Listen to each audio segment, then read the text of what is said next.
कुरुक्षेत्र को ही क्यों चुना श्री कृष्ण ने महाभारत के युद्ध के लिए? महाभारत का युद्ध कुरुक्षेत्र में लड़ा गया।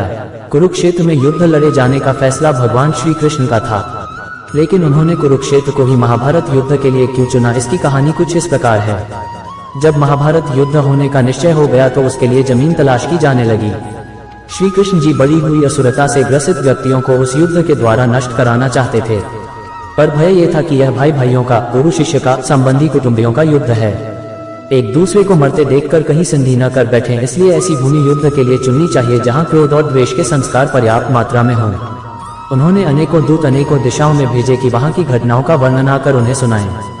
एक दूत ने सुनाया कि अमुक जगह बड़े भाई ने छोटे भाई को खेत की मैन से बहते हुए वर्षा के पानी को रोकने के लिए कहा, पर उसने स्पष्ट इनकार कर दिया और उलाहना देते हुए कहा, तू ही क्यों न बंद करावे, मैं कोई तेरा गुलाम हूँ। इस पर बड़ा भाई आग बबूला हो गया। उसने छोटे भाई को छुरे से गोद डाला और उसकी लाश को पैर पकड़कर घसीटता हुआ उस मैन के पास ले गया और जहां से पानी निकल रहा था वहां उस लाश को पैर से कुचल कर लगा दिया। इस नृशंसता को सुनकर श्री कृष्ण ने निश्चय किया, ये भूमि भाई भाई के युद्ध के लिए उपयुक्त है। यहाँ पहुँचने पर उनके मस्तिष्क पर जो प्रभाव पड़ेगा उससे परस्पर प्रेम उत्पन्न होने या संधि चर्चा चलने की संभावना न रहेगी। वह स्थान कुरुक्षेत्र था, वहीं युद्ध रचा गया। महाभारत की यह कथा इंगित करती है कि शुभ और अशुभ विचारों एवं कर्मों के संस्कार भूमि में देर तक समाये रहते हैं।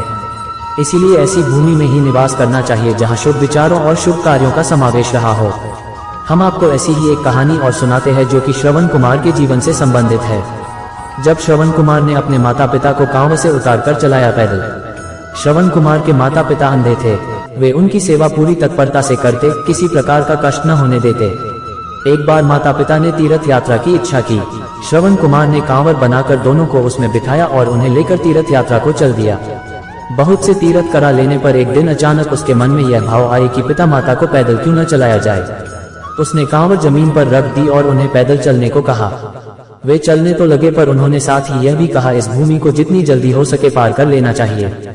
वे तेजी से चलने लगे। जब वह भूमि निकल गई तो श्रवण कुमार को माता पिता की अवज्ञा करने का बड़ा पश्चाताप हुआ और उसने पैरों पड़कर क्षमा मांगी तथा फिर कांवर में बिठा लिया। उसके पिता ने कहा, पुत्र, इसमें तुम्हारा दोष नहीं।